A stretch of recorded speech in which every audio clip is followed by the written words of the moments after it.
Welcome to Coach Bennett's podcast, where every run has a purpose, where kindness is hardcore, where this is about running, and this is not about running, where every starting line is a finish line in disguise, where rambling still gets you where you need to be, where pineapple will never ruin your pizza, and the sodas, adult and not adult kind, are always cold, and where there is room on the starting line for everybody.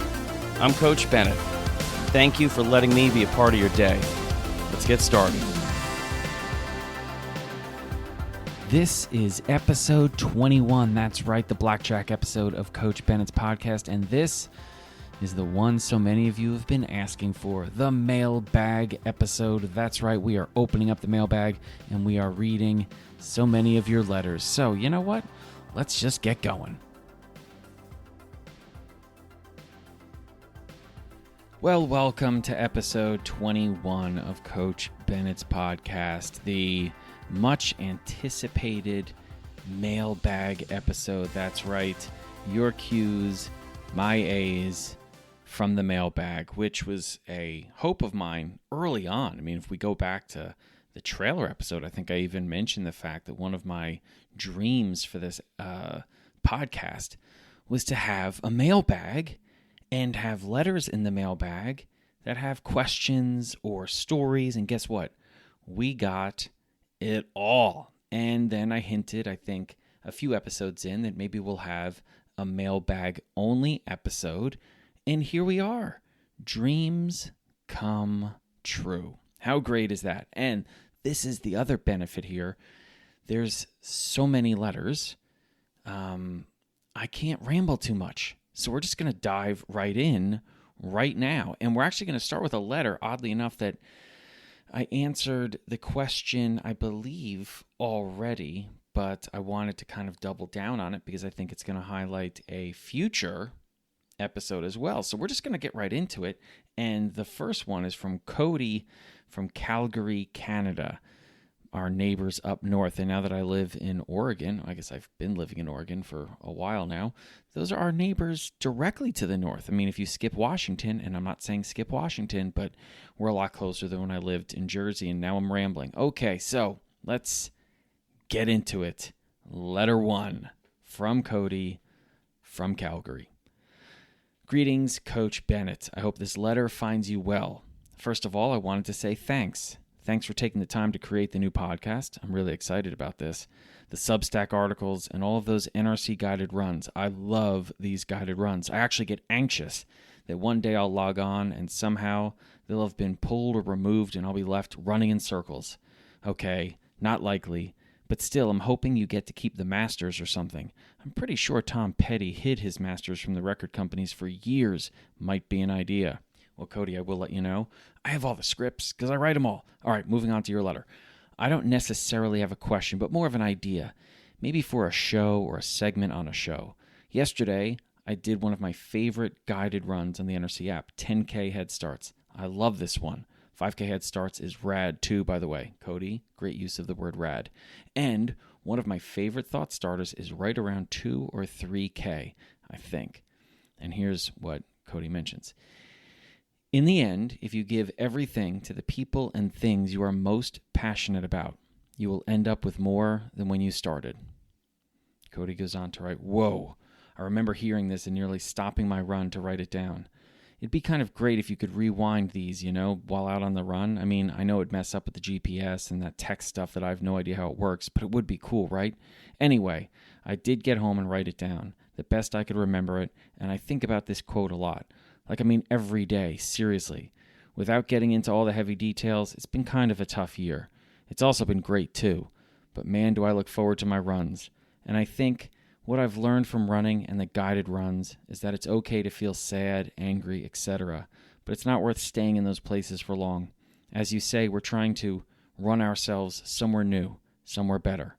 My thought for the show, more specifically, you're not the only one that can ramble, is breaking the quote down. What things can we do to stay on track and focused on those most important peoples and things to make sure we're moving somewhere better down the road and in our lives? Okay, I should wrap this up because I assume there's a lot of mail coming your way. Thanks again for making a difference. It's not easy to do what you do, but I think the community, running and the larger one, need and are better for your positive voice and message. And lastly, thanks for setting up a mailbag. I haven't written an actual letter and wandered down to my local Canada Post location in years. It's a nice change. So cheers to you, Cody. Well, Cody, that was awesome. And I'm super excited that you wrote a letter. I'm super excited that, it was something that was new for you to do. Thank you for sharing your runs with me.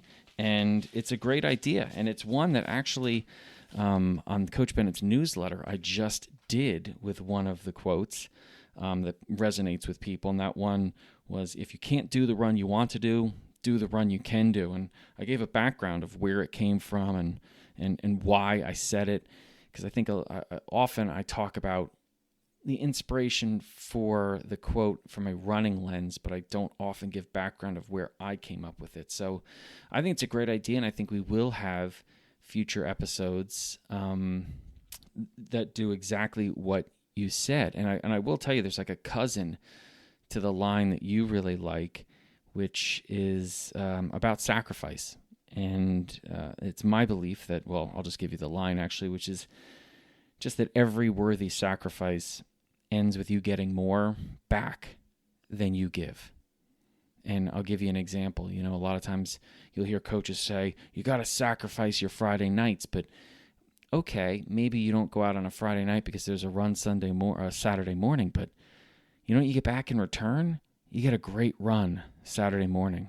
You get this positive stress in your life Saturday morning. If you're on a team, you get to be with teammates that are joined in this great purpose together as a team, as teammates, as a family. That's what you're getting on Saturday by sacrificing something on Friday night. So it doesn't make the sacrifice any less worthy, but it's important to remember that a worthy sacrifice often gives back more than it takes. So, great idea, Cody. I love the idea. And yes, we will have an episode, and maybe we'll break down your quote on the first one. Okay, the next one is another one that I've already answered, but I'm going to tell you why I want to answer this one. This goes to Coach George from the University School in Nashville. And he writes, "Hey, Coach Bennett, excited about the podcast. Thanks so much to you and Coach Tammy, because there is a 2 Coach Bennett's Talking podcast as well. You may or may not recall Zooming with the high school team I coached last fall. I tried to mail this shirt to you, but it was returned to sender. I'm glad to have another way to mail it to you, and thank you for the inspiration as the girls were 3rd in XC State and the boys won. Also for the mailbag, maybe for you and Tammy, what movies, running or not about running, should we show at XC Team Camp? Again, thanks so much. This is Coach George. And P.S. Any interest in speaking to our team again? Coach, 100% yes. Let's do it. Put it on the calendar. I would love to talk to both the boys and girls for your team, and I'm going to be rocking your shirt on my run later today. You know what? I'll even take a picture, and I'll put it up too. To your question about what movies, running related or not, to show at an XC Team Camp, well, when I was coaching, actually when Coach Tammy and I were putting on our sleepaway cross-country camps up in Pennsylvania, so I coached in New Jersey, but we ran the camp in the mountains of Pennsylvania. I wouldn't show an entire movie at camps. What I would do each year is I would try to have 4 or 5 different scenes or parts from a movie that I would show that kind of fit the story. And I'll give you an example. So there's a great scene in the movie Hoosiers, which is about an Indiana high school boys basketball team, where right before the state championships, which is at Butler University, which is massive and probably seats, 10,000 people, they were playing in gyms that were seating 200, 300, 400 people.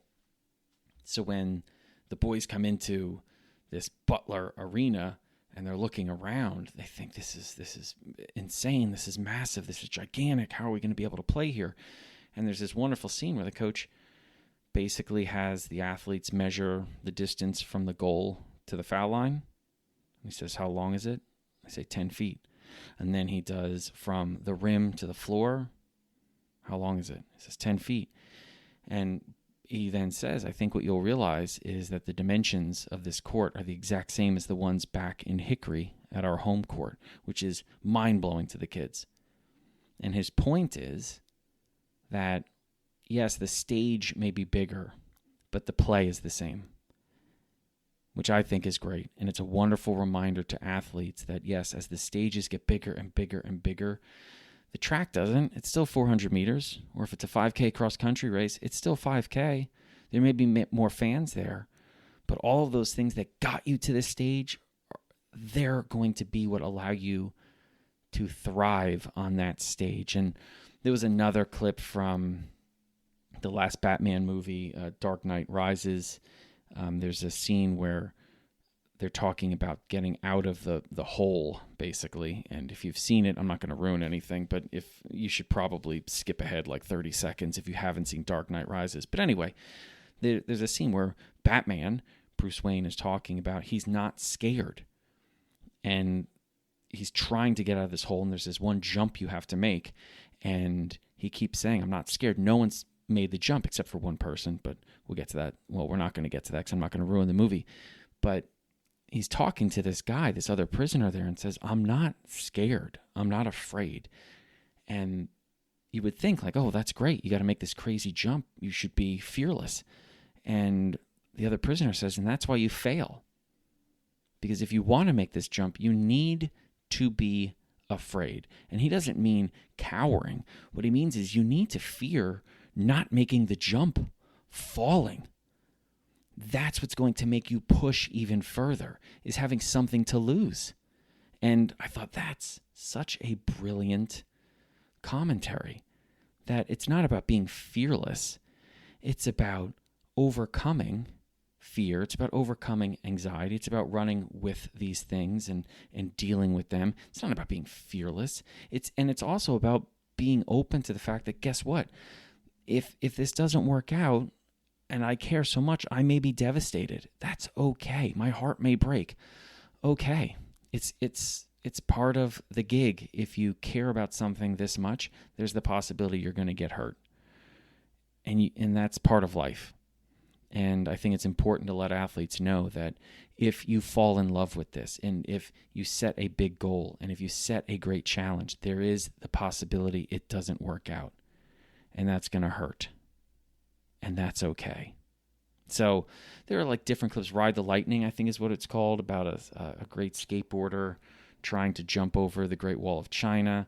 There's about a 20-minute sequence there, which is amazing. So yeah, I think I wouldn't be trapped by thinking you have to show like a 2-hour movie. I think sometimes what you can do is you can show clips, powerful clips that get points across to your athletes that will resonate with them. So they don't often need a 2-hour movie. Sometimes they just need 2 minutes and the lesson is learned. To quote Bruce Springsteen here, he said, I learned more from a 3-minute record, baby, than I ever learned in school. And he's not diminishing the importance of school. I think what he's doing is highlighting the importance of sometimes with 3 minutes of life, of art, music, can do. So, yeah, great question, and I'll reiterate again, yes, I would love to talk to your team. Okay, next question. Question number 3. Man, this is already rolling through so fast. This is Audrey from Portland, and let me just open this up. Okay. Howdy, Coach. I gotta love those. I've got a greetings. I've got a howdy. This is terrific. Okay. Howdy, Coach. I ran into you at the end of May in Eugene in the hallowed space of the Jersey Mike's pickup line. You were kind enough to step away and chat and take a selfie with me. You gave me some advice about my then upcoming race, a half marathon on June 4th. You mostly said to get into a proud and confident headspace in the days before the race. This was super helpful advice. To be frank, it was damn cool of you to take a few minutes out of your day to impart that wisdom on the spot. My race went pretty well. I still can't believe I ran a half marathon, as I'd never run even a 5K before March, nor had I ever really tried to make running a part of my life. You asked me to let you know how my race went. which is why I'm writing you.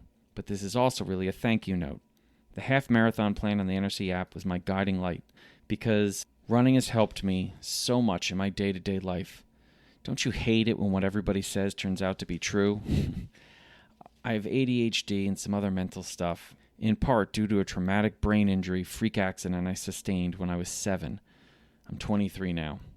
I'm not trying to get too deep here, but I say this to emphasize how helpful the work you have done to encourage running has been for me. The effort and time you have put in to make accessible, welcoming, pro-fun, and anti-intense running content is evident, and this content has been quintessential for me to feel like I could go out and run, and for me to actually go out and run. So thank you, thank you, thank you. Very best, Audrey. Well, Audrey, you're a badass, and anytime you see me in Jersey Mike's, I want to hear about your running. Or anywhere else, And I remember that was great. Super proud of you. And more starting lines. Oh, wait, Audrey. So you keep finding the guts and the courage and the belief and the hope to find those starting lines, and you're going to keep running yourself somewhere extraordinary. Okay, the next one comes all the way from Finland, which is awesome. And Finland has an unbelievable running tradition, so this is super cool. I'm excited about that. This is Sharika from Finland. Dear Coach B, congratulations on the podcast and thank you. I have a topic for the mailbag. I've been running casually many years, but this is my first year sticking to a marathon plan. I am terrified of not finishing within the 6-hour cutoff time and dread those who say, if you can't run a marathon in 6 hours, you shouldn't be running a marathon at all. Of course, we all have different reasons for taking on the challenge, but I think many casual runners who decide to commit to marathon training are unaware, unprepared for the mental toll potential failure may take, and almost all will feel that not finishing in time for a medal is a failure. How do we forgive ourselves or see the problem in a different light?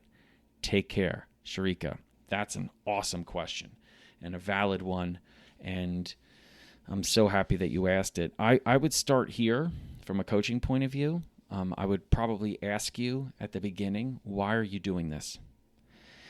And I bet it would take a while before you said, I want to run a marathon under 6 hours.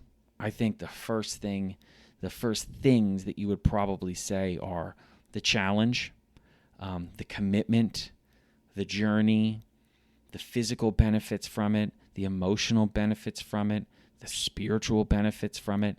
I think the joy that you would associate with doing all of the work and getting to that starting line, and the satisfaction and celebration of crossing that ultimate finish line.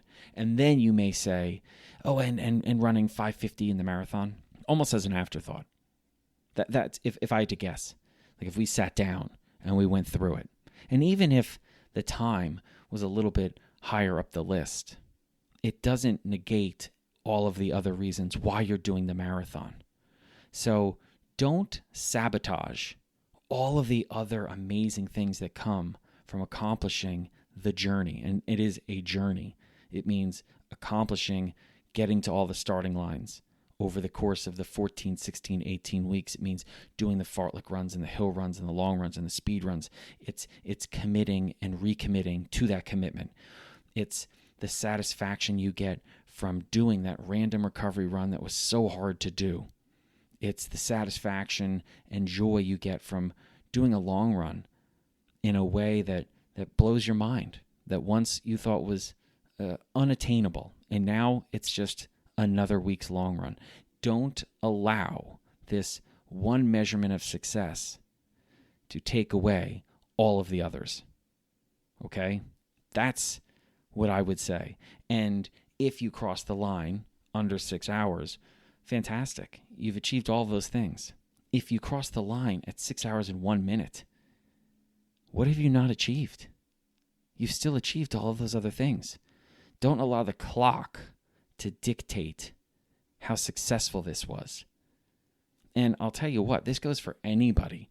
If your goal is to break 3 hours and you go 3 hours and 2 minutes, is it really a failure? Are you kidding me?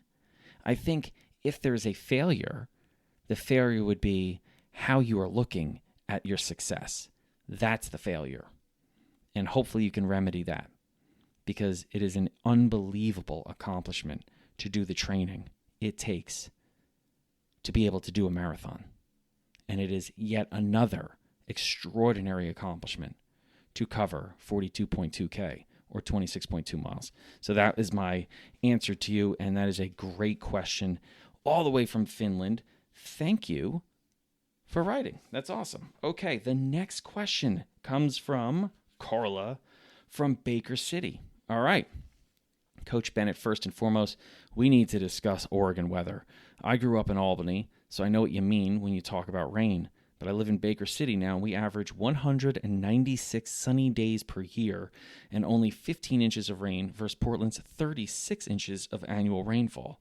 Okay, I did not know that. That's pretty amazing that there are parts of Oregon that are so different than what I'm dealing with right now, which literally right now I'm dealing with drizzle. Okay, let's get back to your letter. I highly recommend an Eastern Oregon road trip. Google image searches suggest Eagle Cap Wilderness, Wallowa Lake, and downtown Baker City. Next, let's talk books.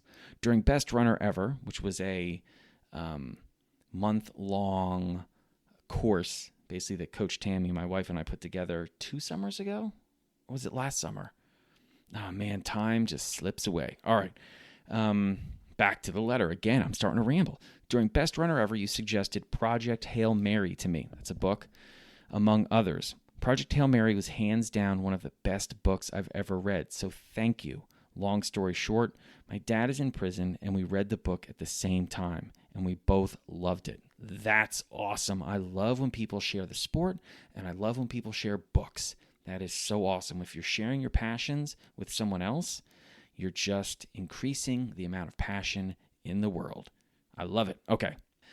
So here are my book suggestions for you. The Hard Parts by Oksana Masters. The House is on Fire by Rachel Beanland. The Wager by David Gran. The Diamond Eye by Kate Quinn. All of those titles start with the. Weird. I'll stop there for now. Lastly, thank you for what you do to encourage all runners. The goodness that you pour out into the wilderness is so needed, and as a late-to-the-game runner, your positivity is greatly appreciated. I'm working toward a half marathon this year with your advice and encouragement. See you on the next starting line, Carla. Carla, thank you. I am actually in a nice little stretch here of reading, and I've got a queue of books lined up, but I'm always looking for books to add to the queue, so I'm going to be checking those out. Thank you for the recommendations. Keep those book recommendations coming, and let me know what the next book you and your dad both love, because if you both love Project Hail Mary, then I'm going to assume that both of you like the same kind of books that I do. All right, next one up is from Melissa, and Melissa is from Poughkeepsie. Hi, Coach Bennett. I'm a runner training for a charity half marathon in Disney in November. I'm quite a bit faster than the other runners in my group, so my question is this. During our group runs, do I slow myself down to stay with the herd or run my best even if it means being alone ahead of the group? Sometimes I feel like a jerk running ahead, but I also get frustrated slowing it down. I want to be a team player, but also want to run my best. Awesome question and a common question, and it goes both ways. There are people who are looking at it from the other angle, which is, do I run faster on my long runs with a greater effort than I'm probably comfortable with because I want to stay with the group? So this is a really common question, okay? And it's a great question, and I'm glad you brought it up. There's a lot of different ways you can structure your long run, okay? That it's beneficial to the group. And if you look at it of like, okay, I want to stay with the group, but I also want to run a certain amount of distance at a certain pace. So you're basically, you've got these two competing interests. There's a lot of different ways you can do this, but I think understanding what's best for you and explaining that to the group allows everyone to do what's best for them. So I think you're going to have to make some decisions here. There may be some weeks where you say, you know what, the purpose of this is going to be less on pace and more on distance or duration. So you can factor in long runs where you say, you know, where you may think to yourself, okay, normally I would be going for, I'm making it up, a 90-minute run today at 6-minute Ks. Again, the time and the distance don't matter. It's the concept. But instead, I'm thinking I'm going to run with the group, and I'm going to run for 110 or 120 minutes, and I'm going to run at slower Ks. So I'm going to be covering similar distance, but at a much slower pace. So what you're really working on is time on feet, which is also something to work on, especially if you're training for a marathon. It's not only about covering distance at a certain pace, it's also about callousing yourself mentally and physically for being on your feet for longer durations and longer distances. And then there can be other ones where maybe you're meeting people on their recovery run days, or maybe they're doing shorter, but they're running quicker, and they can join you for parts of your long run. So maybe on a different day, you say, all right, I need to run my 90 minutes, and I've got some friends that are going to jump in for the first 30, the middle 30, and the last 30, and they're going to be running a recovery run pace, which, or maybe a tempo run pace for them, but it's your long run pace. So you can work with each other. So you running your long run is helping a friend or teammate do a 30-minute tempo run. So you just have to figure out where that crossover is in paces and how you can take advantage of each other. That's one way of doing it. It takes a little bit of time. More than anything, though, it takes a conversation, which is not a scary conversation and shouldn't be an uncomfortable conversation, amongst your teammates of how can we both help each other? What can I do to make your runs better, and what can you do to make my runs better so we're making our running better? That's the purpose of a team. Everyone is sacrificing a little bit of themselves for the betterment of the team, but in response, that collective team makes them better than they could ever be alone. How cool is that? The answer is really cool, but that's a team. Okay, so I hope that helped, and good luck. Let me know how the marathon went or goes, because again, I'm getting to some of these a little bit later. Okay, the next question, let's get right to it, is Jody from Maine. All right, New England. I'm a 42-year-old female who also happens to be a 12-year-old boy. Strong work on the fartlek jokes in your podcast 11. Oh, I get it. Yes, you are immature. Fantastic. All right, let's keep going. Anyway, can you tell me why I get side stitches and how to stop them? And also why my nose runs faster than I do? And what's the etiquette for snot rockets? Okay, well, let's start with the snot rockets. If you're running with people, you never do a snot rocket if you're in the middle of the group. Okay, there are too many ankles and waists and chests around you. And as much as you think you're a snot slinger, like an old school Western gunslinger, you're not. You're moving. You think you can snot rocket to the grass. It's going to end up on someone's ankle. I've been there. It's horrific. It's disgusting. There's gagging. There's retching. Nobody wants that. You move to the outside of the group, okay, and you snot rocket even further to the outside. Now, if you're really great, you really should move to the back of the group, because it's a lot like you're in a moving car and you roll down your window if you're like in the driver's seat and you spit and suddenly you hear like, what was that? And it's the person sitting behind you in the middle row and their window is down and you're like, oh God, this is horrible. Yeah. So move to the back. Nobody spitting out of the back window gets complaints from people in the car. All right. So move to the back and snot rocket that bad boy off to the side. All right. And it's the same thing with farts, my people. Okay. So if you've got to drop a fart, okay, move to the back of the pack. You know what I mean? Move to the back of the pack. Have some respect. Okay. The odds are you're going to get away with it and no one's going to know. But that even makes it worse, because then there's like dissension in the group and everyone's blaming each other and pointing fingers and it's terrible. Drop to the back, drop ass, and then you can come back up. I'll tell you what, everyone's going to know what you just did and they're going to respect you for it.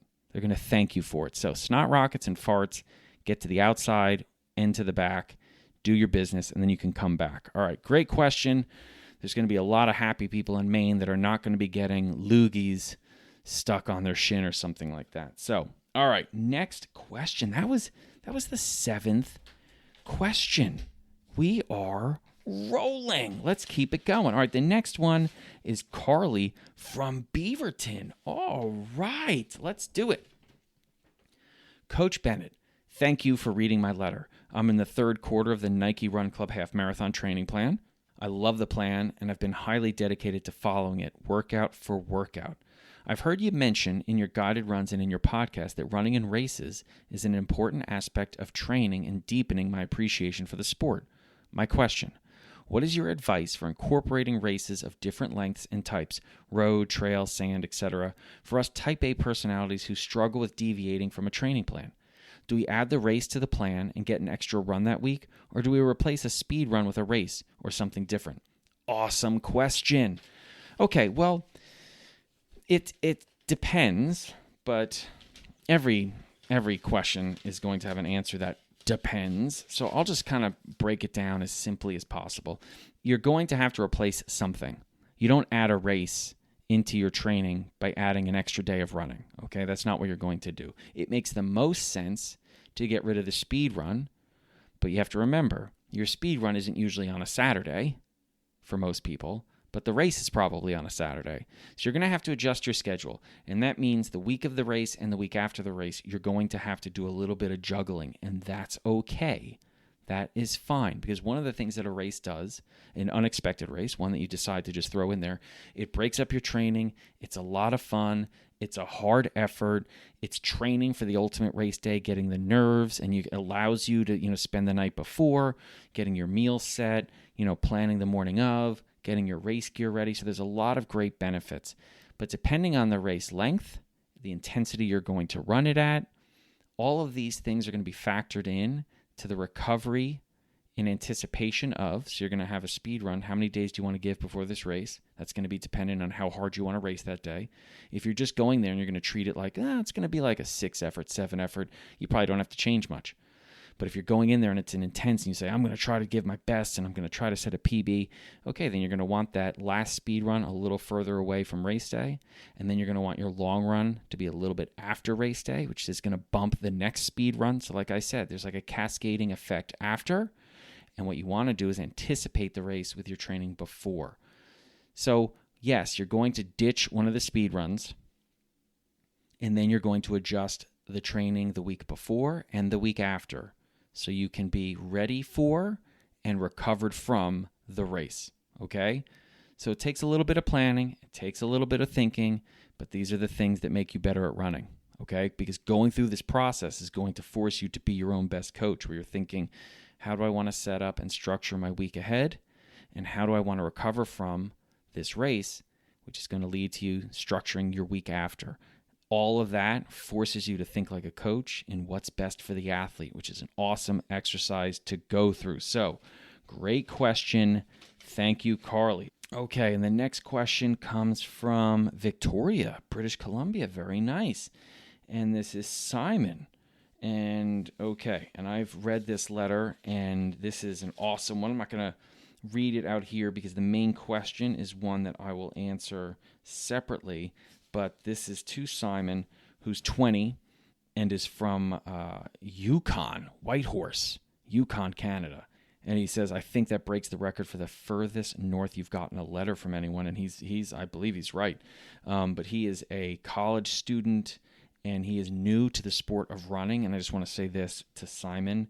You're a stud. You're a rock star. You're a badass for taking on this sport and for joining that run club, and for continuing to train and trying to share the sport with family and with friends.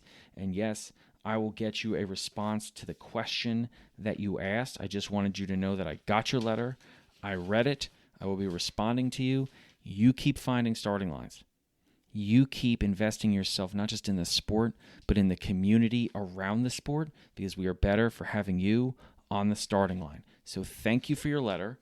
And yes, as of now, you have the record for the furthest north letter that I have received. Pretty badass. Yukon. Woo. All right. Next question. Okay. Next mail is from Amelie, who's from Canada. We got a lot of Canadians. Wow. And she's actually sent this from Portugal, though. And it's on this amazing, cork board postcard. It's gorgeous. It's really cool. And she writes, Coach Bennett, thank you. You have made me, and then in parentheses, or helped me be a better version of myself. And I'm just going to do a little sidebar here. Amelie, yes, helped you. But I did not make you a better version of yourself. You did that. Coaches don't make anything great. They just uncover greatness within the athletes. That greatness was there. That better version was there. You're the one that did all of the work. Okay, back to it. Thank you for all the kind words and badass vibes. You make all my goals so fun to achieve. Amelie from Canada. Awesome. Well, Amelie, thank you for letting me be a part of your journey. Thank you for this crazy corkboard postcard. I love it. It's fantastic. And keep finding those starting lines, just like Simon, just like everybody. Keep finding the starting lines. Okay, next one is from Sam from Providence. All right, let's open this up. Got a really cool card that was sent. Oh, this is awesome. It's got a unicorn and a rainbow, and there's like a rabbit riding the unicorn. This is wild. Affirmators, it says. And then on the back, it's got something about confidence. This is awesome, too. All right, so got a cool card. Thank you for that, Sam. Okay, Coach Bennett, thank you. You have transformed running for me from an unhealthy sport of beating myself up and trying to punish my body, manipulating and starving it to unhealthy lengths, to a beautiful, fun, exciting pastime. I love to run and can celebrate when I have to say no because of fatigue, thunder, unrealistic expectations, or when I start shoulding all over myself. Honoring my body, spirit, and mind, it's about the running, but not about the running. I do have a question. I'm about to dive into week 11 of the 10K plan. So much fun. And I'm wondering what to do past 10K. Start it over for a new experience? Do the next plan and distance? Just pick and choose randomly from the 279 guided runs? What's your plan when you're done with the plan? Thank you much, Sam. P.S. I hope you enjoy this little card, and blessings to you and the other Bennetts. Awesome, Sam. And it's a great question, but guess what? You already answered the question. It could be any of those things. It could be none of those things. It could be something you didn't even add. You could start over the experience for just do the 10K plan again. And it will be a new experience because you're a new version of yourself. You could do the next distance, but the next distance could be not the half marathon. It could be the 5K. You could pick and choose randomly from the 279 guided runs, which it's more now. Absolutely, you can do that. You can train for nothing at all. Just the day. What do I want to do today? That's the cool part about finishing a plan like the 10K plan. Because when you finish the 10K plan, what you should know is I can do anything. I can run any kind of run. I can run wherever I want. I can play with distances. I can play with efforts. I can play with terrains. I can do anything. And you basically answered the question yourself, which is part of the reason why you do those plans, because as I mentioned, one of the goals is not for you just to cross the finish line on race day or be able to cover a certain distance in a certain time. It's for you to become your own best coach. And it sounds like that's exactly what happened over the course of these 11 weeks so far in the plan. So cheers to you, Coach. I gladly accept being demoted to assistant coach. Okay, next question is from, I believe it's Fra Riley. It's hard to read it, but I think it says Fra Riley. Okay, and this is from Australia. So fantastic. The land of Oz. All right. Hello, Coach Bennett from Sydney. Firstly, thank you for your company and guidance on our first marathon journey. We are having a great time running with you. We have 6 weeks to go to the Sydney Marathon. My question is, in jest though, although running is my sport, so are nice shoes, high heels.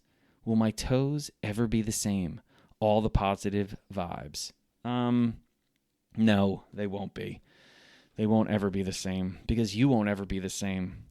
You're just going to keep running and you're going to keep finding starting lines and you're going to keep making those toes gnarly in the best possible way. I think, though, that you should wear the high heels and let everyone know that those dogs of yours, because they are dogs now, because they're running feet, yeah, that is a sign of life being lived to its fullest. Perfect looking feet, like, come on. You got anything perfect is suspect as far as I'm concerned. So if you've got some gnarly looking feet, you're living a gnarly life. And I mean that in the best possible way. So enjoy those weird toes of yours, okay? They are a sign of running, and that's pretty awesome. Okay, next question, Brandon from Bakersfield. Okay, my name is Brandon, and I'm a newish runner out in California. I say newish because I ran cross country in high school, fell out of the habit in college, but your guided runs helped me rediscover my love for running. Thank you for all the work you've done. Having someone along on the runs with me has really kept me going. I ran a half marathon in March. Awesome. And I'm currently training for a marathon. I'm so pumped. I will admit, though, I have a weird running habit. I don't really listen to music or podcasts. I'm an audiobook man. I love the build-up and payoff of a good book. When I finish a run but have 15 minutes left in a chapter, well, I guess I have 15 minutes left in my run. I enjoy listening to this podcast during my morning routine. I enjoy hearing you discuss what books you're reading. My question for you is, if you had to pick 5 books that every person should read in their life, what would you pick and why? Again, thank you for all the work you've done inspiring us to approach that starting line. It's about running, but it's also not about running. Thanks, Brandon. You know, Brandon, that's a really great question. And it's weird. I think I would have had an answer for that 5 years ago. And I would have had an answer for that 10 years ago and 15 years ago and probably 20 years ago. And I don't have an answer for it now, and I'm going to tell you why. And this isn't a cop-out. This is the real deal. I don't think there's 5 books I can tell everyone they need to read, because I think it doesn't work that way.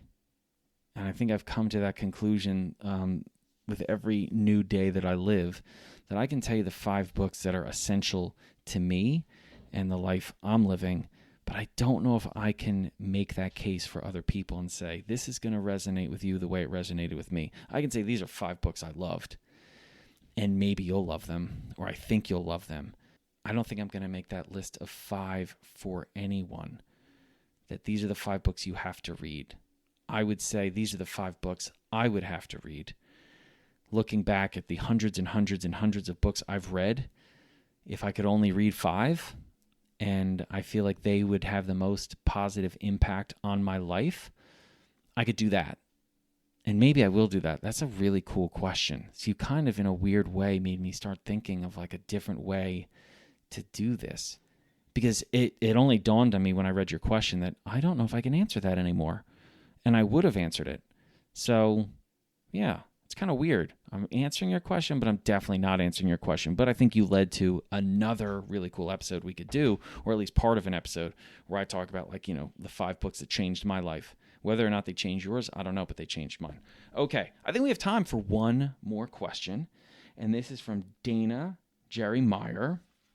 And she sent me this book that she wrote, Skip to the Fun Parts, Cartoons and Complaints About the Creative Process. And above the creative process, she has crossed out a guide to. So this is awesome. And she has this awesome drawing that she did herself of a woman running, and it says, this is about running, and this is not about running. And that is awesome. I'll include a picture of that somewhere. That's great. So here's what she writes. Dear Coach Bennett, enclosed is a copy of my book, Skip to the Fun Parts. I'm a cartoonist and writer based in Washington, D.C., and I found your guided run so helpful when I was in the process of writing it that I gave you a mention in the acknowledgments. That's cool. Anyhow, not sure if it's your type of book, but it's short and mostly pictures, if that helps. So here's a question for you. For the past many, many, many months, I've been trying to come up with a cartoon essay about running, and I've been unable to get it done for a long time. Not sure why. I can't seem to figure out how to discuss it in a way that doesn't sound like not very interesting humble bragging. Tried to use that last line in the cartoon itself. Still no dice. Maybe you have some pointers on how I can get it across the finish line. Haha. Thank you again for all that you do. I'm sure there are many other books that are better as a result of their authors going on runs with you. Sincerely, Dana. Dana, first of all, congratulations. It is an epic achievement to produce a book, to create a book. So congratulations. Thank you for sharing it with me, and I will be reading it. As for any advice on the cartoon essay about running and how to get it across the finish line, don't get it across the finish line. That's my advice. It shouldn't end. It should be a cartoon that never reaches a finish line. And I think your protagonist in it should be portrayed as much as constantly being a part of this journey, this never-ending run. And I think if you can do that, then it will truly be about running and not about running. So thanks for the book, and thanks for the question, Dana. Thank you, everyone, for your questions. Obviously, I only scratched the surface of all of the questions, but this isn't the last episode, and it's definitely not the last mailbag episode. So once again, thank you to everyone that keeps sending in letters to the mailbag. Keep them coming, because we're going to keep doing this. And whether it's a letter celebrating yourself or a question, I'm reading them. So send them my way. And that's it. That's episode 21, the Blackjack episode of Coach Bennett's podcast. I hope you enjoyed it. And you know what? If you enjoyed it, send me a letter. Or you can just review the podcast. You can rate the podcast. You can follow the podcast on whatever platform you're listening to. You can share the podcast. There's all sorts of things you can do. So until the next time, take care of yourself, take care of each other, and I'll meet you at that next starting line. Thank you so much for listening to Coach Bennett's podcast today. And if you're not already following or subscribed to the podcast on whatever platform you're listening, well, I really wish you would, because it helps a lot. Also, check out the show notes, because you'll find a link to Coach Bennett's newsletter, as well as all the social media sites that I'm on. Places like Threads and Facebook and Instagram and Mastodon and YouTube, and even the artist formerly known as Twitter. Whatever that dumpster fire is called today, you'll find a link to it, because I'm on there. Thank you so much again for listening, and until next time, take care of yourself.